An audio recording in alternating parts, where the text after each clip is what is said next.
I will also agree with the minority leader when he says the issue is national. That is also true. Now, what I'm going to say is that the herders that trespass this country, not all of them are Nigerians. That is absolutely true. My constituency is not on the border, but near the border, just neighboring Yobe State. And every year, herders, either driving camels or cows or goats and sheep, come across immediately after harvest, and they sack the farmers, they take away their harvest, and if they resist, they kill them. This has been going on for more than 20 years. And I have been raising that issue in my local community, in the Emirate Council. And we have written to the immigration to stop them from coming in, and the customs, but nothing has happened. Now they are spread all over Nigeria. And I can tell you, sir, that I have seen a video where so-called Fulanis, I'm sorry to mention that, herders, were occupying a place somewhere, I think either in Oyo or Ogun or somewhere. And the video was indicating where these people grouped in one place, and the language they speak was French, because I understand French a little bit. So what we are supposed to do in this chamber is to find solution, not to narrate stories of sorrows. So please, let us address ourselves to the solution. The people are already here, and they are spread all over Nigeria. So let's find a solution, either how to get rid of them or how to arrest all of them, because they are criminals. They have no tribe. Crime has no tribe. There are only two tribes in the whole world: good people and bad people. Thank you, Mr. Chairman. Thank you very much. The parliamentarians are worried, going by what we have been listening to here today. Why shouldn't we be worried? We've lost so many lives to Boko Haram crisis in Northeast. We've lost so many lives to banditry in Northwest. And as if that is not enough problem on our hands, we're now contending on a daily basis with this crisis, whether you call it Fulani herdsmen, Yoruba herdsmen, Igbo herdsmen. We know that these people are herdsmen who are trying to rear their cattle on people's farmland. Mr. President, in Igagan, or your south, where we have this latest crisis, we lost Dr. Fatai Aborode, a PhD holder. He had 300 acres of farmland. He hired 50 men and women working on the farmland. His farmland was invaded. But for having the audacity to approach, to meet with the Seriki Fulani, to complain, the next day he was ambushed and was brutally murdered. We have Alaja Sherifat Adisa, CEO of Shubara Filling Station. They were trying to kidnap her. She resisted, took her across the street, and she was killed. Odeyemi Jide was kidnapped in front of his house at Gaga. Had to pay millions of ransom to regain his freedom. Jamiu Taiwo was raped and killed. Same herdsmen. Muyiwa Taiwo, a 50-year-old woman, had her two hands chopped off for doing nothing. Mr. President, we have serious problem on our hands. And let me just quickly underscore this problem by taking just one paragraph, reading out one paragraph from a moving tribute written by Dr. Fatai Aborode's son, who is abroad. And it's titled, "Nigeria Could Not Keep You Safe." Now, distinguished, please round up. I told you I've lost every hope in Nigeria, and how I don't see it becoming better in another 50 to 100 years. I told you I don't see Nigeria at home anymore. And I said, where you're safe is your home. You went on to tell me to be optimistic about Nigeria. You mentioned that you benefited from Nigeria in the past. The free and quality education you got in your formative years is one of those reasons that you made yourself indebted to the country. You felt you needed to go back to the country, what Nigeria has given to you. You have this glowing utopia image of Nigeria in your mind. Well, Dad, you are wrong. I wish death was like prison, where you get visitation at least once a month. So I can tell you just how wrong you are. Nigeria is not home. Nigeria couldn't keep you safe. Nigeria cut your life short. Nigeria ruined your dreams. Mr. President, Nigerian people's verdict on... I think you have to round up now. With that tribute. All right. No, you round up, please.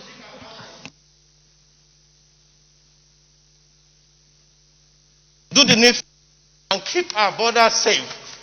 Let us have state police and community policing. That would not do anything. That's one of the best ways to go, because all crimes are local. We all know that. So when we talk about having state police, some people disagree. Let's have state police.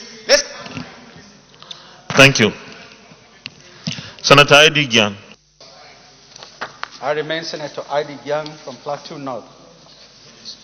Mr. President, I'm adding my voice to this discourse on the general insecurity of this nation, and as a co-sponsor of this motion, I want to highlight what the Constitution has provided as a way of not only managing our diversity, but also that will help us to address the externalization of the criminal component of the current insecurity in the country.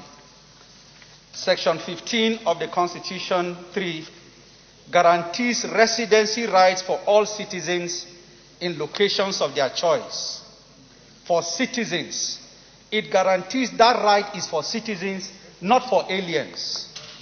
Section 43 has this right of citizens to acquire and own immovable property. That right also, again, is for citizens, not for aliens. And of course, Section 24D places a duty on every citizen that resides in any part of the country, that it shall be his duty to make positive and useful contribution to the advancement, progress, and well-being of the community where he resides. So there is an obligation on every citizen that wherever you reside, you exercise your residency rights. It is your duty to add value to the community where you reside. And the way to go about this, since we are now understanding that a large portion of this challenge is a product of illegal entry and migration into our nation by criminals, what I would suggest is decisive enforcement of law against crime and criminals. Decisive enforcement of law against crime and criminals. And two, let us isolate criminals irrespective of their ethnicity and religion. Let us isolate them. That will help us to deal with the component, the issues of sentiment. Once we isolate criminals, wherever they are, and decisively enforce law against criminality, that will be a step forward, and that is what I will be recommending as part of the solution out of this challenge of insecurity across the nation. Thank you, Mr. President and distinguished colleague. Thank you. Present Enugu North and Province of Enugu State. Mr. President, the issues that are before us here today, as represented in the motion all of us are sponsoring, one, it has a religious dimension, and that is Boko Haram. That is threatening the northeast, northwest, and the north central now. We have to rise to the occasion to get it done. The other issue to get at it is the governors that are negotiating with criminals and bandits. We have to look at it seriously and advise against that. They negotiated them, arms them to continue doing more because people will listen to them. The other issue is, the other dimension, if there's a farmer header crisis, and the solution to it is ranching. People have said that moving cattle up and down is a way of life. There was a time when we used to be naked. We don't wear clothes. That was our way of life before. Now we have to modernize. So the only way to get things done properly now is to modernize and make sure that the ranching, the free movement of cattle here and there should not continue. That's the solution to it. The other issue why if you check the land space between the south and the north, we have more land space in the north than in the south. But the trouble of cattle headers are in the south. The essence is the market. They're looking for market. Because in the north, the cattle is not, cow meat is not consumed. But we consume it more in the south. So if we are going to get these things done properly, that the people who are looking for market should come to a place where they want to get it. Let us see how we can find common ground to make sure that things work well for us here. The other issue is the ECOWAS protocol that has allowed people to move freely into this country. I have said it on patent time that we have to look at the ECOWAS protocol to ensure how we can know people who are coming to the country or not. And even the visa on arrival that has been given is something that is not helping matters. You know, you see, the criminals come into our country here, and because we say visa on arrival, they come over and cross over, and then people give them this by listen, it is not working. It is one of the recipe for the trouble we have in this place. The other issue is the total invitation. The Congress you should round up. I'm saying, Mr. President, that we have to be up and doing on this issue. We have to be open-minded.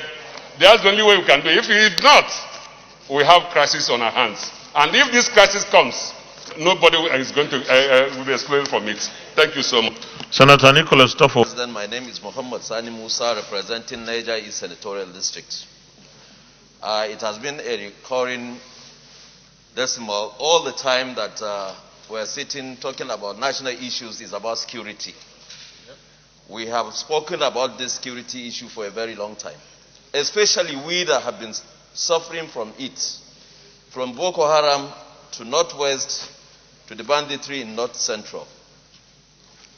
But one thing I know, we have never looked at it sentimentally. We are trying to bring it out to the nation to see the need for all of us to bring in solutions that will take care of all these security issues. Because what happens to your neighbor, if there is a fire in your neighbor's house, if you are not careful, it will move to you. And this is exactly what is happening in this country today. What is happening in our own areas are underreported. They are underreported. Because I cannot take a piece of paper today with names and start calling. So person have been killed, so person have been killed. Ours is outnumbered. Because we don't have the report. It's underreported. So if we are going to take the issue of security in this country, then we should not be sentimental. We should try as much as possible to focus on finding solutions to these problems. No foreigner will come into your country and start killing your people without a collaborator. Nobody. How does he find his way to come in? How does he get the arms? Who are the arm dealers in the black market today? Who are they?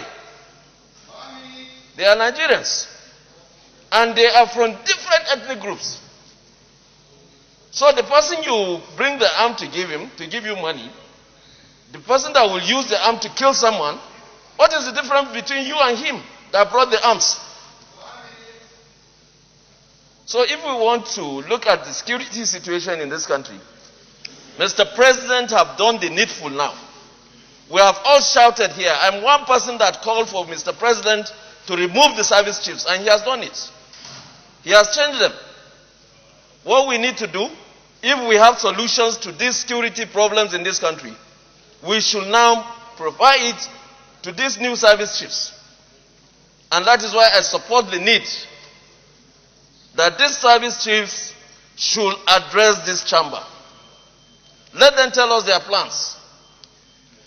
And we can do it exclusively.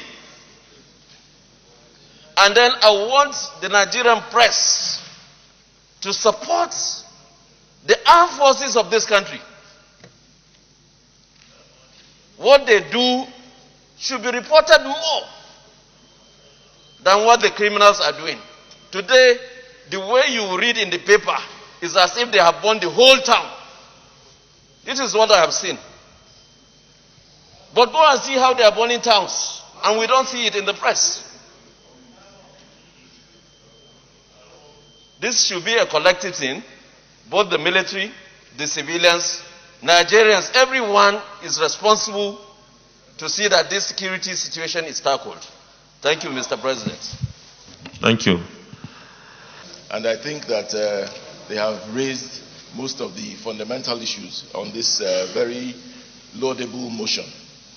But there's one area that I think that we must address as Nigerians if we want to go forward with this, with securing our nation.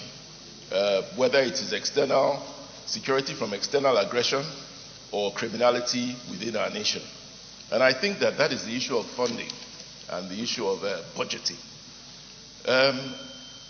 Recently, we have had to interact. I have interacted with a lot of security agencies because of the happenings in my state. And it has become clear to me that a lot of our security agencies are not adequately funded. And I think that this is an area that we as a Senate and as a National Assembly can look into.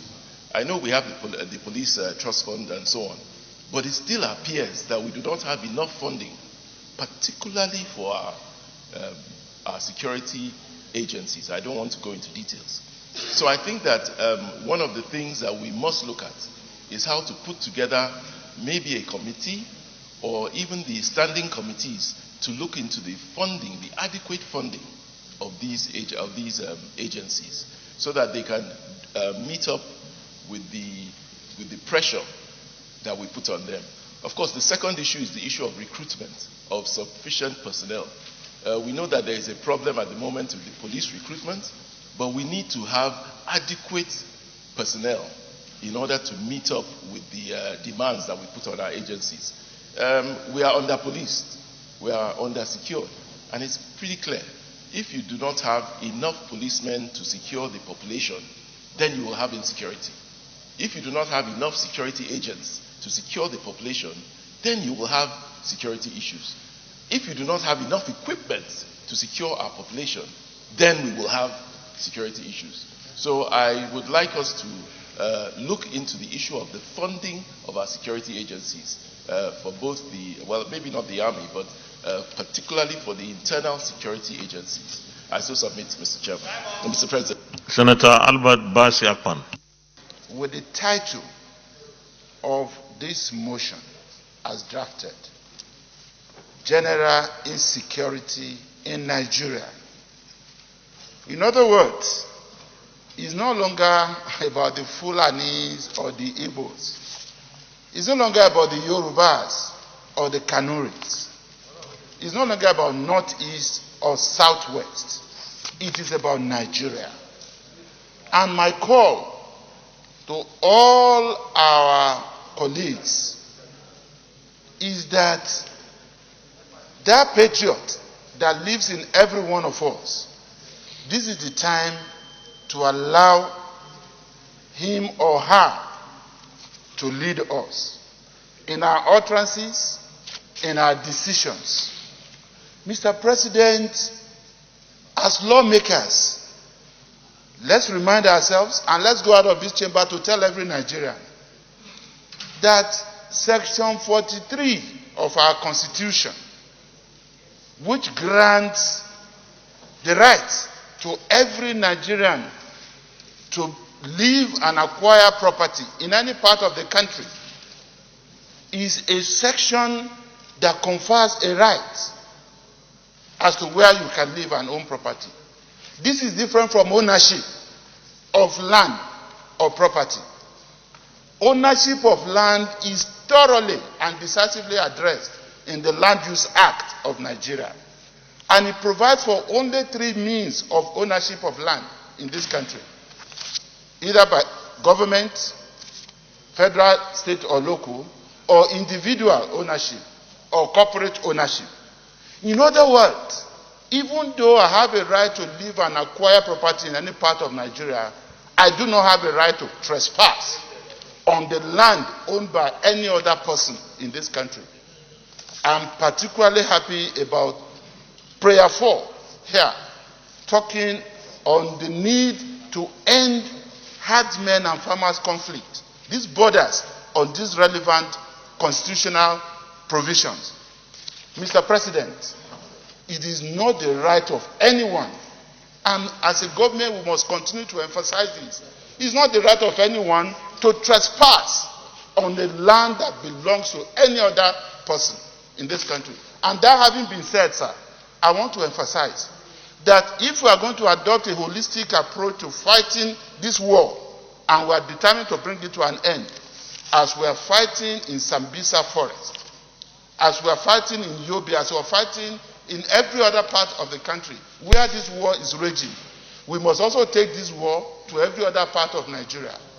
The governor of Enugu, the governor of Oyo, every one of them must be in a position to take charge of their own local communities. In other words, criminals, I don't care which tribe they come from, whether from outside Nigeria, criminals must be arrested. The police must be awakened in every state.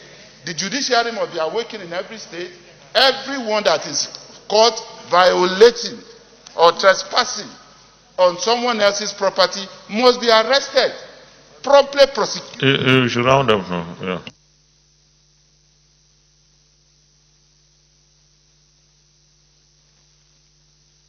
And then we can make progress.